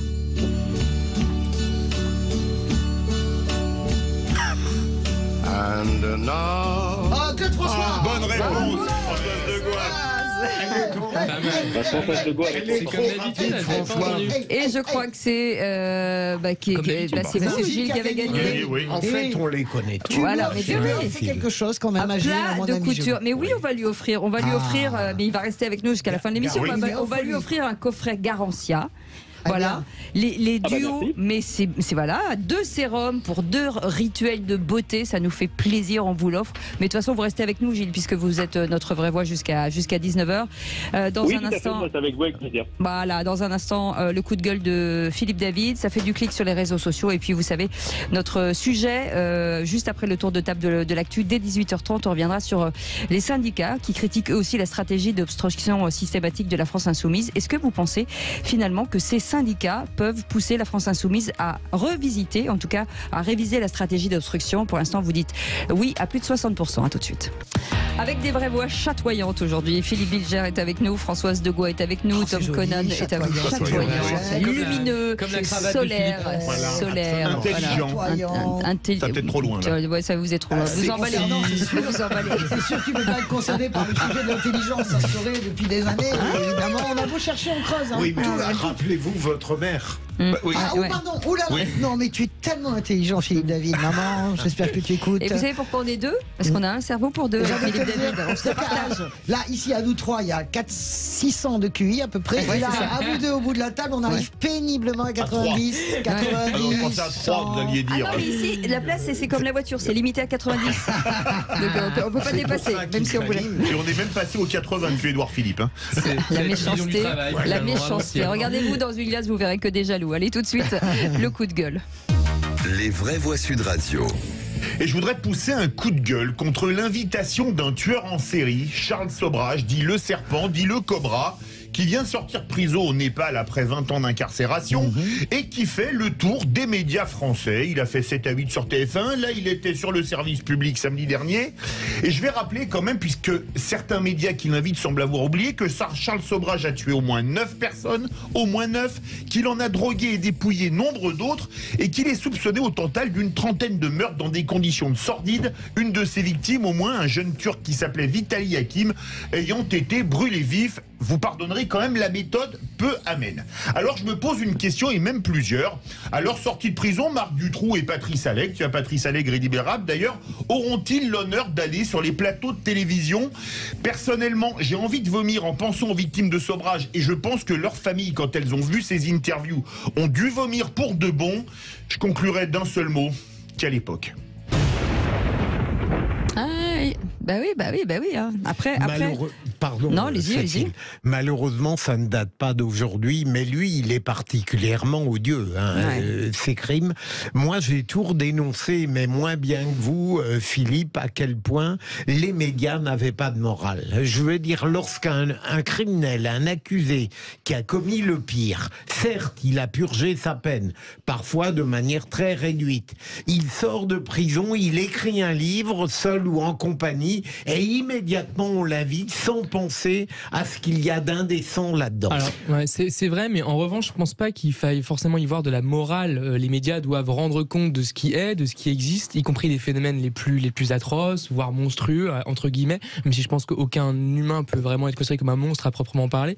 Mais surtout, le point important, c'est que cette personne, pour laquelle j'ai aucune sympathie évidemment, a purgé sa peine, si je comprends bien. Voilà, donc, elle n'a pas purgé toutes ses peines, parce qu'elle a attendu la prescription en Thaïlande pour pas s'y présenter, où elle avait commis plusieurs meurtres. Mais donc dans ces conditions, ce n'est pas choquant de sortir de prison si les juridictions compétentes ont considéré qu'on pouvait sortir, et donc ensuite de pouvoir entre sortir de prison et aller parader sur les plateaux de télé, c'est pas la même chose. Mais après ça, c'est la responsabilité des médias, c'est leur ligne éditoriale, mais fondamentalement, une personne qui a purgé sa peine, même une peine de 40 ans, de 50 ans de prison si vous voulez, pour des crimes atroces, doit pouvoir exister, vivre, sinon non mais personne, pas le sujet. C'est pas le sujet, bien sûr que une personne non, pas du tout. Non. Moi je trouve ça, je partage l'avis de Philippe Bilger, je trouve ça absolument épouvantable. Je trouve que l'Europe est quand même assez épargnée. Nous on invite généralement les braqueurs, tu sais, les Arsène Lupin, on a toujours une sympathie pour le voyou sympathique qui arrive à faire un coup d'enfer, à braquer une main, ça n'a rien à voir. Mais je n'ai pas le souvenir à la télévision française, si avec maintenant il y a Charles, le Sobrage, mais à part ça, avant 7 à 8, j'avais pas le souvenir que nous ayons invité des tueurs en série. Non, jamais. Y compris en Italie. Je fais le tour en Allemagne. C'est pas une culture. J'aimerais bien que ça le devienne pas. Je trouve ça tout à fait absolument indigne, mais vraiment indigne. Hein. Ça m'indigne. Voilà. C'est comme un journaliste italien qui voulait faire une interview du commando des Brigades Rouges et ça lui a été refusé par la RAI en disant non, c'est hors de question. Aldo Moro assassiné, c'est pas possible. On peut pas faire ça. Oui, ce que je veux dire, c'est que après, ça dépend de la mise en avant et comment on éditorialise évidemment la chose. Ça, c'est la responsabilité des médias de le faire de manière intelligente. Mais c'est pas parce qu'on parle de quelque chose qu'on le glorifie. Non, mais ça n'a rien à voir. C'est deux choses différentes. Si, je suis désolé. Mais on peut avoir, en tant que média, à vouloir parler de choses, y compris qui sont indignes, qui sont atroces. Il ne s'agit pas de glorifier le personnage. On parle précisément de ça. Non, pas du tout. On parle du fait de parler. Non, on parle pas de ça, Tom. On dit, est-ce qu'on invite cette personne-là sur un plateau ? J'ai bien compris. En éditorialisant de manière correcte. Voilà. Pourquoi pas ? Ah ben d'accord. Écoute, super. Il faut l'éditorialiser correctement. Mais non, mais tu peux pas éditorialiser un tueur en série. Mais Philippe Bilger le sait mieux que nous parce que c'est son travail de vie. Mais un tueur en série, c'est quelqu'un d'éminemment pervers, d'éminemment toxique. Il a certainement une capacité, si tu veux, à forcément, à un moment donné, séduire quelque chose de noir dans les gens qui l'écoutent. Donc non, mais rien du tout. Le travail des journalistes, mais n'importe quoi. Donc il n'y a jamais de rédemption. Mais pour reprendre l'exemple de François... Mais ne va pas sur les plateaux. Tu peux avoir une... Mais pour reprendre ton exemple sur les Brigades Rouges, j'aurais pu être tenté de dire ça aurait été passionnant d'écouter Carlos, les motivations ou Carlos, de ces gens-là. Par exemple, bien sûr. Mais ça aurait été absurde. Mais c'est pas possible. Tu peux pas inviter Totorine là. Maintenant, il est mort. Il a fait sauter 2 km d'autoroute pour tuer des magistrats. Dans ce cas-là, il y a à ce moment-là, c'est un sujet qui est exactement le même. Il y a des personnes qui ont des idées politiques nauséabondes qui sont invitées mais dans ça les n'a médias. rien à voir. Je suis désolé. Écoute, Marine Le Pen n'est pas assassin, parce que je suppose que toi et moi on considère. Absolument pas ça. Eh ben si, tu viens de le faire. Mais tu sais quand même. J'ai jamais nommé ni Marine Le Pen ni Éric Zemmour. Mais je suis d'accord avec toi, mais t'es un sophiste. Mais alors c'est pas quoi du ça? sophisme. Écoute, tu vas pas vivre dans l'abstraction, Tom. C'est pas de tu nous dis les idées nauséabondes. Pour toi, on voit bien qu'est-ce que c'est les idées nauséabondes. Non, là tu me prêtes des idées qui ne sont pas les miennes. C'est pas tout ce que j'ai dit. Tordu. Là, je vais te dire que t'es tordu. C'est un principe, c'est de la réflexion, c'est de la théorie. Il faut savoir un peu réflexiir parfois. C'est pas mal de réfléchir. Je pense que t'es intelligent et bête, parce que là, ce que tu viens de faire, c'est idiot. Tu es en train de dire. Non, moi je pense que c'est une explication. Taisez-vous. C'est une explication. On en reparlera. Tu veux pas comparer l'invitation d'un tueur en série le top du clic. Allez, top clic. Les vraies voix Sud Radio, ça fait du clic sur les réseaux sociaux. Alors que le sujet le plus discuté ce soir, Félix Mathieu sur Twitter, forcément, c'est la Saint-Valentin. Embrassez-vous, Françoise et Tom. C'est plus léger quand même. Je l'aime bien, mais Eric dit des conneries beaucoup. La philosophie, ça mène à tout, à condition d'en sortir. Allez, on y va. Allez, le signe de paix. Ils vont pas me laisser en placer une pour parler de la Saint-Valentin. Voilà, en top tendance. Fini. À demain. Non, en top tendance, comme à peu près tous les 14 février, on peut l'imaginer. C'est pourquoi Lina nous dégote sur les réseaux sociaux une petite compilation d'archives en mode marronnier. Ces sujets qui reviennent tous les ans. Dans l'Indre, par exemple, ce petit village qui s'appelle Saint-Valentin. Et forcément, c'est l'angle tout trouvé de reportage pour les chaînes de télé. Depuis une 60aine d'années, nous dit Lina, preuve à l'appui. Saint-Valentin, céleste patron des amoureux, est également le nom d'un petit village de l'Indre. Autour du nom, on veut créer un produit touristique. Les amoureux, eux, semblaient heureux. Vous êtes connu ici. Ouais. Vous pouvez nous dire dans quelles circonstances, si ce n'est pas au bal de la Saint-Valentin. De plus en plus de couples japonais s'aventurent dans la campagne berrichonne, parfois même pendant leur voyage de noces en France, pour découvrir le village de l'amour. Et voilà pour le bucolique, la campagne berrichonne. Bon, ce qui est moins bucolique, c'est par exemple ceux qui ressortent plutôt du vieux Orelsan, par exemple. Pour la Saint-Valentin, j'aime pas trop les 14 février. Tout le temps seul à force de me faire crier. Voilà, avec ce tweet du 14 février 2010 sur lequel on peut lire « Je vous souhaite une bonne Saint-Valentin à tous les amoureux. Non, je plaisante, je m'en de vos vies de couple de me... » Voilà, donc on s'en suit un peu la chanson et le tweet, vu que c'était à l'époque où Orelsan s'était pas encore acheté une respectabilité. Merci beaucoup Félix Mathieu, vous restez avec nous, on revient dans quelques instants avec le tour de table de l'actu de nos vraies voix. Ça se dispute gentiment, en tout cas ça a débat et c'est plutôt intéressant. Ça s'appelle Parlons vrai, c'est les vraies voix jusqu'à 19h. Les vraies voix Sud Radio, 17h-20h, Philippe David, Cécile de Ménibus. Et comme une bonne nouvelle n'arrive jamais seule, et ben Philippe Bilger est avec nous, Françoise Degois est avec nous, Tom Conman. Et la dernière bonne nouvelle, c'est que Philippe David a repris l'art qu'il maîtrise le mieux, faire des blagues, des pourries. Des blagues pourries. Des blagues, mais alors, Tom Conman est avec nous. Mais il en fait moins. Hein. Ouais, franchement, depuis 3-4 jours, il fait moins de calembours. Non mais alors, attendez. Avant, voilà. Faites-nous votre blague que vous venez de faire là. Non, c'est pourquoi y a-t-il plus de sous-marins dans l'armée belge? C'est parce qu'ils ont organisé une journée portes ouvertes. Voilà. Voilà, attendez, c'est pas fini. Il y en a une autre. Quelle est la particularité des sous-marins de la marine belge? C'est les seuls où il y a des parachutes. Ce qui est très utile dans un sous-marin. Et voilà. Et bien entendu, on embrasse nos amis belges. Ce qui est bien, c'est qu'au moins elles sont simples, on les comprend tout de suite. Il faut toujours se mettre au niveau de ses interlocuteurs. C'est sympa pour les auditeurs. Non, mais je pense que Benoît, notre réalisateur, a quitté l'aventure. Il est parti en week-end, en vacances, il sait plus où il habite. Allez, tout de suite le tour de table de l'actu des vrais voix. Encore ces stupides actualités. Ça dépend de la masse d'informations. Quand il a rien à dire, il dit rien. Il n'a pas été élevé chez les porcs, excusez-nous. Le tour de table. De l'actualité. Je me sens blessé, même humilié, je le dis. Je le dis. Tenir de tels propos est absolument inacceptable. Et André Chassaigne, hier Philippe Bilger, que vous applaudissez. Mais j'aime beaucoup André Chassaigne, que j'ai eu la chance de croiser quelques fois. Mais surtout, je ne veux pas déflorer le sujet, puisqu'on va un petit peu parler de ça. Ça s'est passé hier à l'Assemblée nationale. À 18h30. J'aime énormément ce qu'il y a dans le Parti communiste, alors que j'ai toujours été un anticommuniste primaire. Ils ne sont jamais tombés dans la vulgarité et la grossièreté. Alors on peut discuter, mais j'ai bien aimé qu'André Chassaigne ait été le premier à dénoncer les propos scandaleux de ce député O'Toole, si je ne me trompe pas. Qui a traité le ministre du SOC d'assassin. Et je vois une petite distinction entre, par exemple, LFI et le Parti communiste, c'est que le Parti communiste a toujours eu la correction, au fond, qu'attend profondément le peuple. Et il y a dans LFI ce que j'appellerais un snobisme parfois de bobo qui n'est pas étranger aux grossièretés, aux incongruités. Voilà. Mais comment est-ce que vous pouvez jeter le bébé avec l'eau du bain? Moi, je fais partie. Moi, je fais facile. Oui, c'est très facile. Moi, je fais partie des gens. J'ai été outré par la déclaration sur Assassin, vraiment de Santoul. Absolument, je l'ai dit. Je pense que Chassaigne avait absolument raison. Ça fout la honte. Après, expliquer que tout LFI c'est des racailles. Non, mais je veux dire, autant je trouvais que vraiment une grande partie du banc a applaudi. Mais autant j'ai trouvé que Thomas Porte, parce qu'il joue au ballon avec un truc de Dussop, le virer 15 jours, je trouve ça complètement disproportionné. Autant je ne suis pas d'accord, effectivement. D'ailleurs, il était tellement peu d'eau. Oui, mais enfin, le mal est fait quand même, parce que là, c'est ce que vous voulez vous dire. Là, vous faites mal à la LFI, mais vous faites mal en entier à la gauche. Vous comprenez que là, vous envoyez une image qui est absolument détestable. Donc, à force de buzz, voilà. Je ne sais pas si c'est à force de buzz. Je crois que ça lui a vraiment échappé. Non, mais c'était écrit, François. C'était écrit. Peut-être. En tout cas, c'est minable. C'est absolument nul. Et voilà.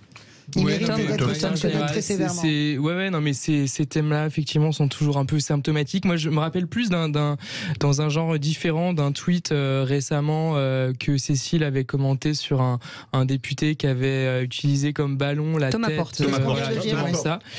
Donc j'avais vu effectivement ce tweet. J'avais pas au début effectivement vu cette information-là. En effet, oui, ça m'avait beaucoup choqué aussi. Je pensais que c'était une personne qui n'avait pas de rôle actif particulier. Ça me choque d'autant plus quand c'est une personne en responsabilité. Je pense quand même que les gens qui s'engagent en politique, quels qu'ils soient dans le jeu démocratique, ils sont respectables quels qu'ils soient, et que toutes ces méthodes-là ne doivent pas être utilisées, parce que voilà, quand on est dans le jeu démocratique, faut jouer fair play, sinon à ce moment-là, on sort du jeu et on joue à l'extérieur.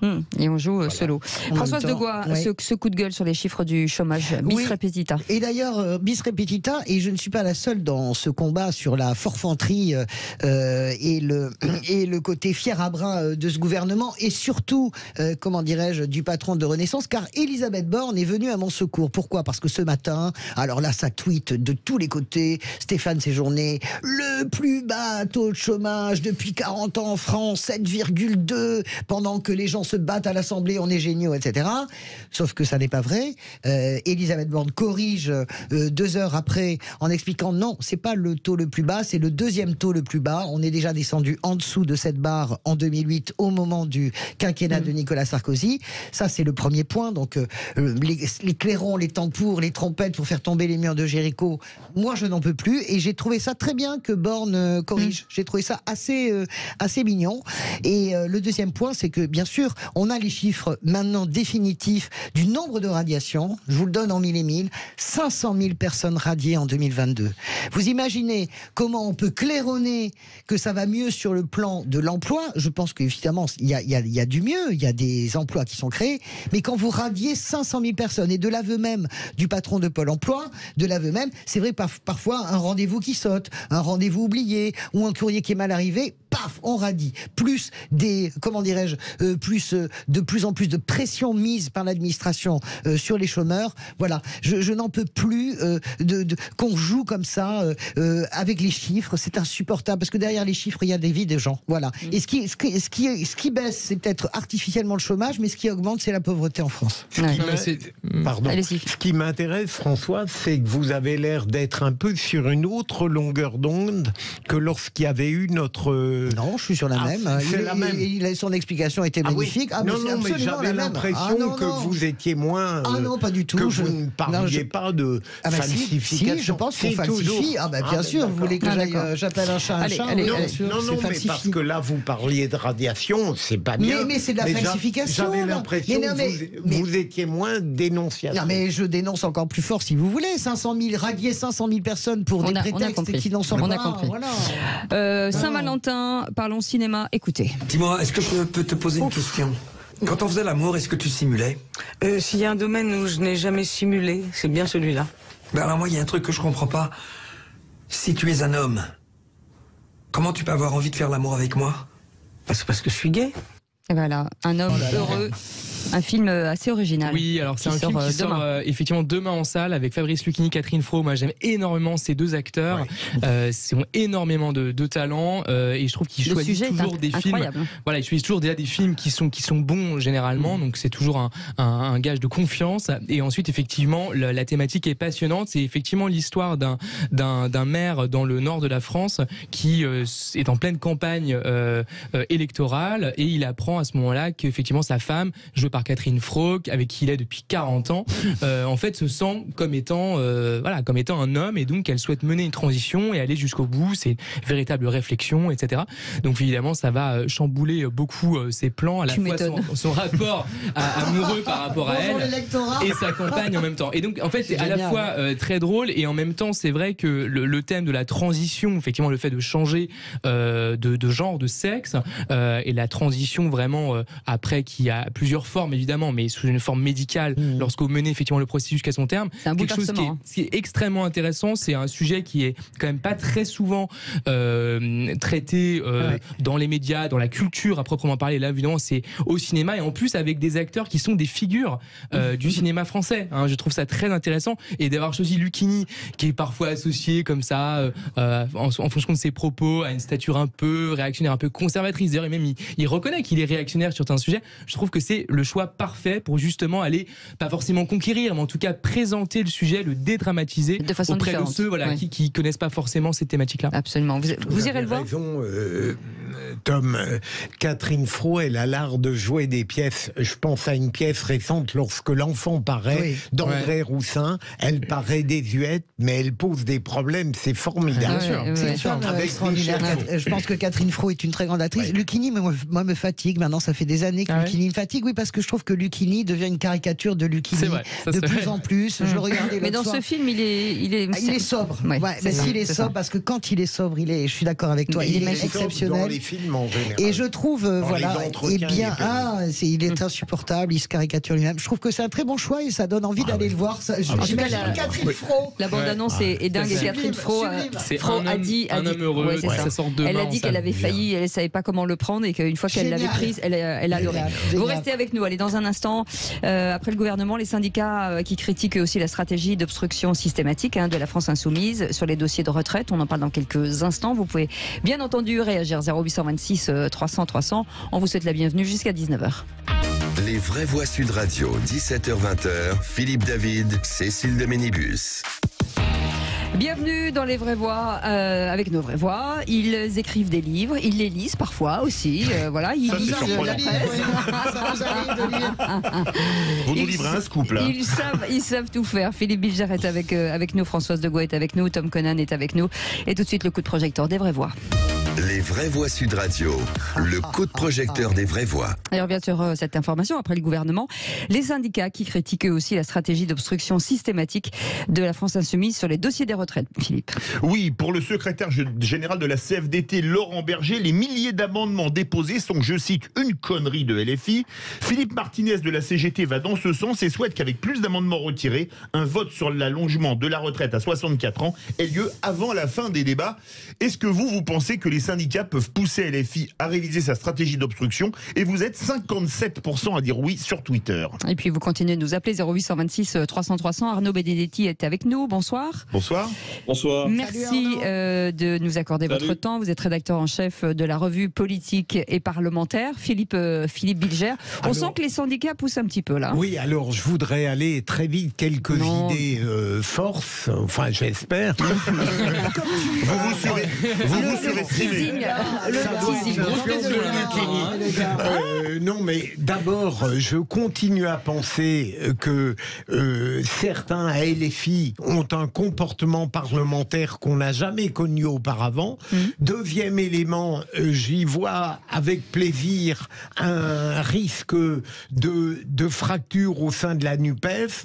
Troisième élément, je trouve tout cela d'autant plus dommage qu'on s'aperçoit que le projet de loi sur les retraites est contesté maintenant fortement sur le plan de son équité. Et quatrième élément, je trouve intéressant le fait que au sein de LFI, il y a une tendance, notamment dans laquelle se trouve François Ruffin, qui offre des alternatives intéressantes. Alors, d'abord, LFI a construit un grand projet sur la retraite. Il suffit de le lire, savoir qu'ils ont quelque chose à proposer.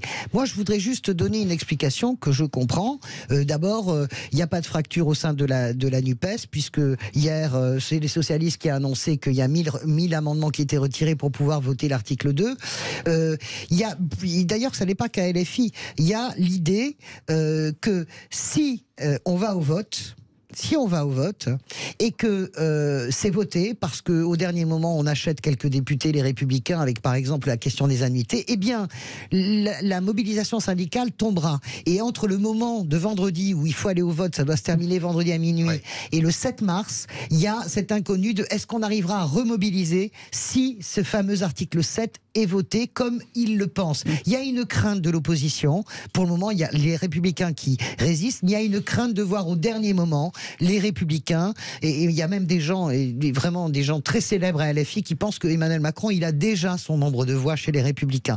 Donc, il y a cette stratégie de dire, est-ce que on fait, alors, on s'oriente vers ce que c'est pas LFI, c'est la NUPS, on s'oriente vers, on lâche les amendements, et puis on essaie d'avancer jusqu'à l'article 7, et puis on demande une prolongation des séances de 10 ou 20 jours pour faire porter au gouvernement la responsabilité de ne pas avoir voulu débattre plus longtemps sur un texte majeur. Mais c'est vraiment une stratégie. Obstruction, c'est très péjoratif, mais c'est aussi la peur. Si l'article 7 est voté, la démobilisation générale. Alors c'est possible qu'effectivement, voilà, que il y ait des mobilisations ensuite à ce moment-là. En attendant, je pense quand même que ça a beaucoup surpris. Enfin, moi-même, ça m'avait surpris de voir une telle mobilisation. On voit quand même que il y a une espèce de contagion, mais dans le bon sens du terme, si j'ose dire, en tout cas à mes yeux, sur effectivement des discours alternatifs, des analyses effectivement différentes qui peuvent exister de ici et là au sujet d'une réforme qui n'aurait pas forcément cette forme-là précisément. Et j'ai l'impression que ce qui est hyper important. Voilà. Et puis même on voit même ce qu'a rue a de la tenue. Oui, et puis finalement on a l'impression que même des personnes qui pouvaient être un peu macronistes, se dire bon bah voilà effectivement on vit plus longtemps, allons-y, c'est la seule chose à faire, une attitude un peu défaitiste on pourrait dire, se rendre compte effectivement qu'il y a d'autres manières d'envisager les choses et qu'en effet créer des injustices supplémentaires à un moment donné où les Français quand même en ressentent déjà beaucoup sur d'autres sujets, c'est peut-être pas le bon moment. Moi je pense depuis le départ que c'est pas le bon moment pour faire cela après la crise du Covid, la crise économique, la crise énergétique, c'était absolument pas le moment pour lancer ce sujet maintenant. Arnaud Benedetti, après le tour de table des vraies voix. Allô, Arnaud Benedetti? Oui, pardon. Oui. Il s'est endormi. Non, je ne m'étais pas endormi. Il a été ébloui par l'intelligence des questions de Philippe Ligère. Il y avait une coupure de publicité entre-temps. Bon, non, juste, moi, si vous voulez, je pense qu'il y a une bataille vis-à-vis de l'opinion, parce qu'en fait, il y a 3 acteurs dans cette affaire. Il y a 4 acteurs. Il y a le gouvernement, il y a le Parlement, il y a les syndicats et il y a l'opinion publique. Ce qui est assez frappant aujourd'hui, et ça sera un des enjeux majeurs à mon avis pour les semaines qui viennent, ça sera de savoir comment réagit l'opinion publique. L'opinion publique aujourd'hui soutient manifestement les mobilisations sociales et elle fait porter la responsabilité éventuelle de blocage par les syndicats sur le gouvernement. Moi, j'ai été très frappé de voir, si vous voulez, un sondage, je crois, qui a été publié dimanche ou samedi, qui montrait que 60% ou plus de 60% des Français considéraient que si il y avait des blocages, après le gouvernement, il faudra en imputer la responsabilité exclusivement au gouvernement. Donc ça veut dire que du côté, en effet, peut-être des parlementaires, et notamment des parlementaires de la NUPES, il y a aujourd'hui une prise de conscience que finalement, la stratégie qui est la stratégie des syndicats, c'est-à-dire d'avoir une mobilisation dans l'unité, une mobilisation massive sur le terrain, une mobilisation apaisée est vraisemblablement plus payante au regard de l'opinion que la stratégie qui consiste, in fine, à mener une sorte de guérilla parlementaire qui n'est pas nouvelle. Et ça, il faut le dire, parce que j'entends trop souvent depuis quelques semaines qu'il s'agit de quelque chose d'exceptionnel. On ne vit pas quelque chose d'exceptionnel au Parlement. Merci Arnaud. Ça s'est déjà vu par le passé, ça s'est déjà vu. Le nombre d'amendements, je vous prendrai un exemple. En 2006, lors de la privatisation de Gaz de France, 130 000 amendements ont été déposés par l'opposition. Il y a 2 ans ou 3 ans, lorsque M. Philippe a engagé sa réforme dite paramétrique sur les retraites, 40 000 amendements. Et alors, je ne remonterai pas aux origines de la Ve République et encore plus loin sous la Quatrième République. On a eu des débats d'une toute autre violence que ceux que l'on connaît aujourd'hui, même si rien ne pardonne un certain nombre d'excès de langage. Que les choses soient claires. Mais si vous voulez, la situation parlementaire aujourd'hui, en effet, apparaît peut-être pour un certain nombre de parlementaires qui se battent contre cette réforme comme une situation qui nuirait à la mobilisation et nuirait au soutien de l'opinion, ce qui explique aussi, je pense, vraisemblablement le fait qu'il y ait aujourd'hui du côté de la NUPES la volonté de lâcher sur un certain nombre d'amendements pour arriver justement à l'examen de ce fameux article 7, qui est quand même l'article qui est la mère de toutes les batailles, puisque c'est la question de l'âge de la retraite. Et c'est vrai que d'une certaine manière, ça serait voler à l'opinion publique, voler aux Français un débat parlementaire auquel ils ont droit. Et évidemment, le gouvernement aurait beau jeu de dire, regardez, ce n'est pas nous qui sommes responsables, c'est l'opposition. Alors, quand même, clairement, les torts seraient partagés. Parce que, sans utiliser le 49.3, il faut rappeler que l'article 47.1 est un article qui, quand même, d'une certaine manière, contraint fortement le débat parlementaire, puisqu'il le limite à 20 jours. Et je rappelle que vendredi à minuit, le débat est en principe arrêté. Mais je redis vraiment, Arnaud, ce que je sais, moi, de l'intérieur du groupe de la NUPES, et ça se passe simplement. Merci pour la mise au point sur la supposée violence absolue et paroxystique à l'Assemblée. Ça n'est absolument pas le cas. Ça a toujours été le cas. J'ai été journaliste parlementaire. Je peux vous dire que je vous rappelle les débats du PAX, où tout le monde pleurait, où Fabius arrive en pleine nuit échevelé, quasiment en robe de chambre, pour calmer tout le monde, les gens qui en viennent quasiment aux mains. Donc on n'en est absolument pas là. Par contre, assassin, c'est pas pardonnable. Mais je le redis, la peur de l'opposition, c'est effectivement, c'est un dilemme. Ça s'appelle un dilemme, justement, par définition. Ok, on va voter, on va au vote, on prend le risque du vote, parce que si cet article 64.7 est voté, ça va être un tel tambour et trompette en termes de communication que ils sont absolument persuadés que le 7 mars, la mobilisation échouera parce qu'il y aura une forme de résignation. Et voilà, donc c'est un problème pour eux. Non mais c'est un véritable problème. Quand on veut tenir les deux bouts, c'est un véritable problème. Et eux sont persuadés que les Républicains, dans la dernière ligne droite, les rétifs seront achetés, notamment sur la question des annuités. Donc, mais ils vont y aller. Ils vont y aller parce qu'ils peuvent pas ne pas y aller, mais en même temps, ils voudraient ne pas y aller car ils pensent que de toute façon, aujourd'hui, dans le décompte, il manque 12 ou 15, on est à 261 voix officiellement, il en faut 289, mais dans les coulisses, ça tracte parce que, en réalité, le gouvernement aujourd'hui, et Arnaud sera probablement d'accord avec moi, c'est que le gouvernement aujourd'hui ne répond absolument pas à la foule, à la rue joyeuse, tranquille. Le gouvernement ne parle qu'au groupe des Républicains pour faire passer sa loi. Allez, encore céder un truc. 0826 300 300, Gilles est avec nous. Gilles, vous voulez réagir ? Oui, écoutez, je suis en fait complètement d'accord avec votre interlocuteur Arnaud. J'ai oublié son nom. Et Françoise Degois, je suis syndicaliste, donc voilà, moi je n'espère absolument pas que les syndicats vont faire infléchir la NUPES dans. C'est pas d'obstruction que fait la NUPES au Parlement, simplement elle fait son travail. Et c'est le gouvernement qui a provoqué cet état de fait en voulant faire accélérer en 15 jours l'étude d'un texte de loi qui aurait mérité beaucoup plus de temps. Donc à jouer avec le feu, on attire ce qu'on appelle l'opposition parlementaire. On tape sur la gauche parce qu'on aime bien taper sur la gauche. Sauf entre les deux tours de la présidentielle. Sauf entre les deux tours de la présidentielle où la gauche a toutes les vertus, vous savez, depuis deux quinquennats. Oui, bien sûr, bien sûr. Mais une question idiote. Est-ce que tout ça ne tue pas un peu le fond finalement ? C'est-à-dire je crois pas, parce que le fond est abordé. Non, pas du tout. Le fond est abordé. Parce que les médias retiennent que les petites phrases et les petites provocations et les trucs à deux balles, mais dans le fond, ça botte à l'Assemblée. Il suffit de regarder la chaîne parlementaire. Ça bosse. Voilà, évidemment que ça travaille. Et les députés de la NUPES dans leur ensemble, et notamment les députés de la France Insoumise, font leur boulot. Et ils n'ont pas à céder à la pression des syndicats. Les syndicats font leur job en réussissant à mobiliser comme jamais des millions de gens dans la rue, et les parlementaires font leur job à l'Assemblée. Pour moi, tout est Restez avec nous, Gilles. Bougez pas. Ce que je trouve intéressant, c'est que justement, c'est pas qu'un débat idéologique. Les débats idéologiques, ça saoule les gens, en effet, parce que c'est des questions de principe, et au-delà des principes, les questions d'efficacité, en l'occurrence du système des retraites, ne seraient pas abordées. Là, en l'occurrence, c'est pas le cas. C'est des visions économiques, sociales, de long terme. La question des retraites, c'est un modèle en soi, c'est un modèle qui est compliqué. Il y a plein de manières différentes d'aborder ça. Il y a des chercheurs qui proposent des visions différentes, des députés qui s'appuient eux-mêmes sur le travail des chercheurs. Il y a des think tanks. Il y a plein de choses passionnantes qui se déroulent et qui peuvent, pour ceux qui s'y intéressent, effectivement, être consultés assez librement. Je trouve que c'est un très bon débat démocratique, justement,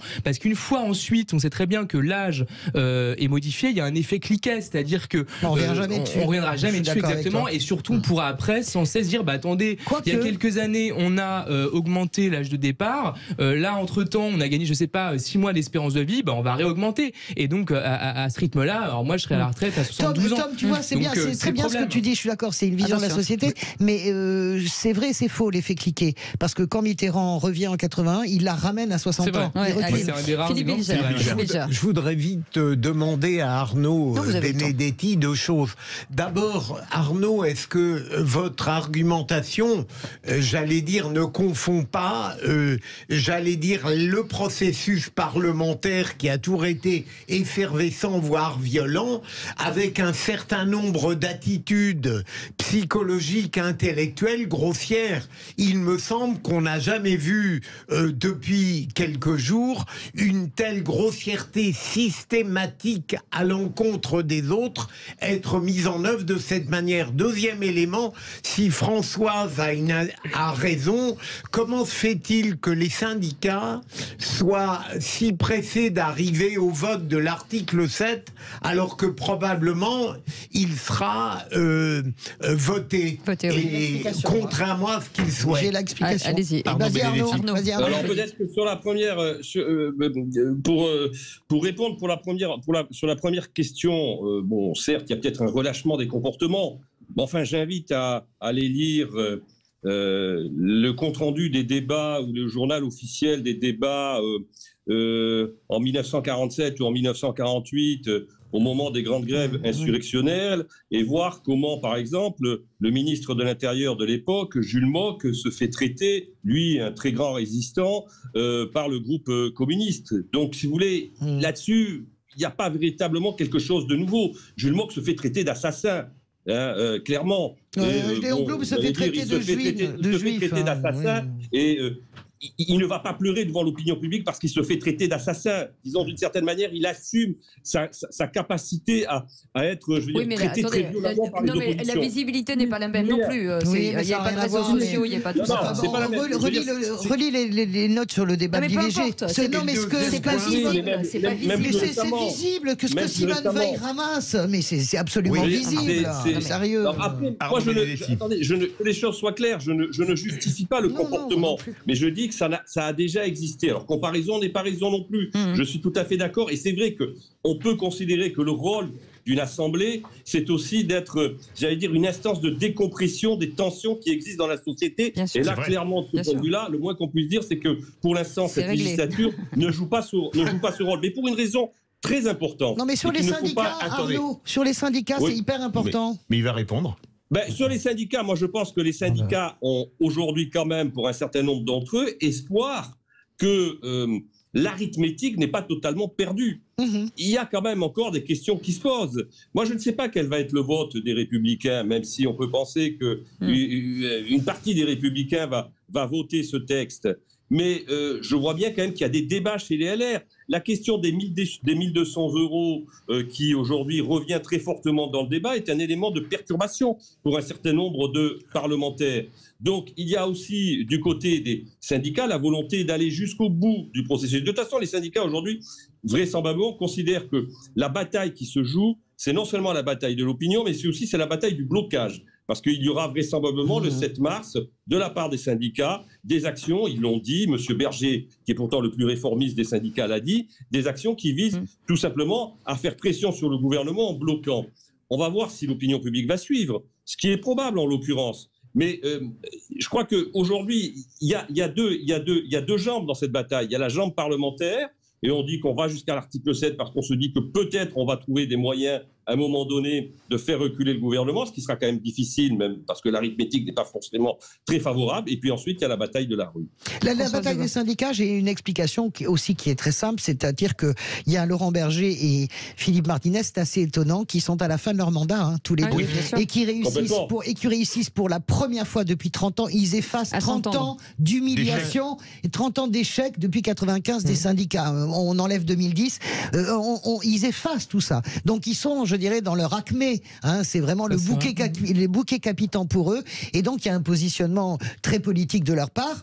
Qu'est-ce qu'ils disent en disant arrêtez de mettre le souk à l'Assemblée? Ils disent regardez à quel point la rue se tient bien et regardez à quel point vous n'êtes pas responsable. Donc il y a aussi un côté pas égotique, mais il y a aussi un côté la revanche des syndicats et la revanche de l'union sacrée par rapport à ça. C'est très, comment dirais-je, je ne pense pas qu'ils soient kamikazes. Encore une fois, je suis d'accord avec Arnaud, la bataille arithmétique n'est pas tout à fait perdue, mais elle n'est pas très bien emmanchée non plus. Pas très bien emmanchée non plus, il faut quand même le reconnaître. Merci en tout cas Arnaud Benedetti d'avoir été avec nous, rédacteur en chef de la revue politique et parlementaire. Vous revenez quand vous voulez, vous êtes le bienvenu. Si vous voulez faire une petite sieste comme tout à l'heure, non je plaisante. Non, c'est parce qu'il était tellement ébloui par les propos de Philippe Bilger qu'il était vraiment limite en transe. Merci beaucoup. Qu'est-ce que t'es flagrant Arnaud Benedetti, vous restez avec nous. Allez, petite pause, on revient dans un instant, c'est les vraies voix jusqu'à 19h. Les vraies voix Sud Radio, 17h-20h, Philippe David, Cécile de Ménibus. Ça n'est pas tout à fait fini, les vraies voix avec Philippe Bilger, avec Françoise Legois, avec Tom Conan. Mais vous pouvez y aller, c'est bientôt fini, moi je suis très triste. L'Oscar de la meilleure actrice. Très triste. Et je pensais que vous auriez un summum, vous feriez semblant au moins d'être un peu compassionnel, mais pas du tout. Non, vous allez le payer. Non. Nous, on était payés jusqu'à 18h22, donc il faut vous dire que maintenant c'est fini. Vous savez, tous les meufs, de toute façon, voilà, nous on a fini de bosser. Normalement, on bosse gratos, ça c'est pas comme vous. 0826 300 300. Simon est avec nous. Bonsoir Simon. Bonsoir Simon. Oui, bonsoir Cécile, bonsoir Philippe. On est ravis de vous accueillir. Bonsoir Simon, salut Simon. C'est toujours un plaisir. Ne vous emballez pas, vous savez pas ce qu'ils vont dire. Vous vouliez réagir sur quoi, Simon? Eh bien, sur le positionnement de la France insoumise. D'accord. À l'Assemblée nationale. Bon, l'Assemblée nationale est en dehors, évidemment. Hein.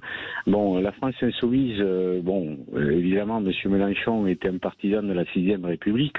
Donc, pour l'instant, ils sont dans une position d'obstruction et de destruction de la situation parlementaire actuelle.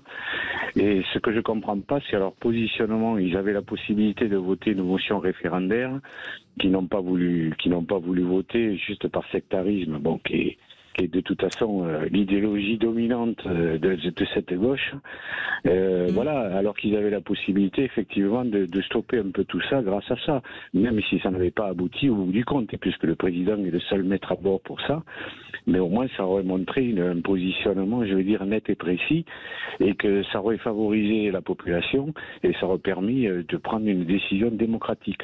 Françoise veut réagir. Moi je réagis parce que pardonnez-moi, j'entends ce que vous dites, mais moi je suis très fier que... Vous parlez toujours de la France insoumise parce que c'est le plus grand groupe, mais je suis très fier que la NUPES n'ait absolument pas voté la motion référendaire du Rassemblement national. On pourra m'expliquer sur tous les tons que le Rassemblement national est un parti normalisé, etc. Non, mais monsieur, laissez-moi finir. Vous m'avez dit ce que vous pensez. Moi, je considère que non. Je considère que quand j'entends Jordan Bardella, quand j'entends Marine Le Pen, rien n'a changé fondamentalement. C'est toujours un parti qui pratique la préférence nationale. Et donc, je suis très heureuse, profondément heureuse, que la gauche parlementaire n'ait pas mêlé une voix avec le Rassemblement national. Philippe Bilger. Tout ne peut pas servir à tout. Je rejoins notre auditeur. Simon, pardon. Il y a une incohérence absolue dans l'attitude de la NUPES. Je veux dire, l'idéologie, l'hostilité dogmatique à l'égard du Rassemblement national lui fait perdre de vue l'essentiel du combat. C'est une erreur. Ouais, mais après, je pense que pour le coup, le cœur, l'essence même de leur ADN, si on pourrait dire, sans aller trop loin dans ce centre-là, est quand même de s'opposer à la ligne fondamentale du Rassemblement national.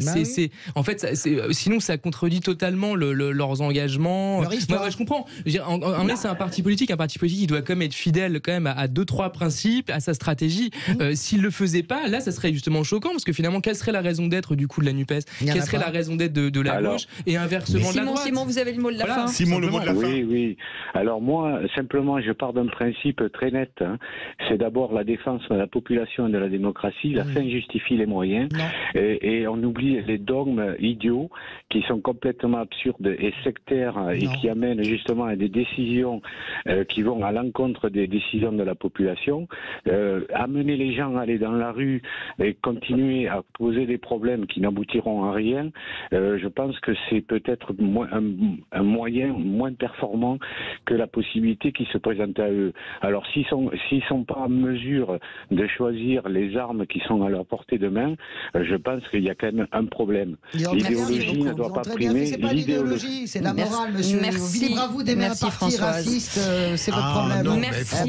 Non, Françoise, vous ne pouvez pas dire ça, Françoise. Simon, merci en tout cas votre témoignage. Parlons vrai, tout le monde peut s'exprimer ici. Et Simon, on va vous offrir un cadeau, on va vous offrir un coffret Garantia, coffret de duo de chez Garantia de sérum visage que vous allez pouvoir, ou pour vous, ou vous donner à quelqu'un d'autre. En tout cas, un petit rituel de beauté, ça fait pas de mal. Voilà, comme ça, on se réveille moins fripé le matin, et je sais de quoi je parle. Et ça nous met de bonne humeur. Merci Simon de nous avoir appelés. Merci à tous nos auditeurs. Restez bien branchés sur Sud Radio. Merci Philippe Bilger. Bon match Philippe Bilger. Françoise, bonne soirée. Merci beaucoup. Tom Conan, bonne soirée. Bonne soirée. Ça va être très bien. Ah oui, c'est maman ce soir. Vous embrassez maman pour nous. Et dans un instant, vous savez qu'à partir de maintenant, dans les vraies voies de l'emploi, on vous aide à trouver du travail. Et la personne qui est venue la semaine dernière, notre ami Franck, on lui a peut-être trouvé du travail. Oui, génial. Et ça, c'est une super bonne nouvelle. Et bravo les vraies voix. Allez, à tout de suite.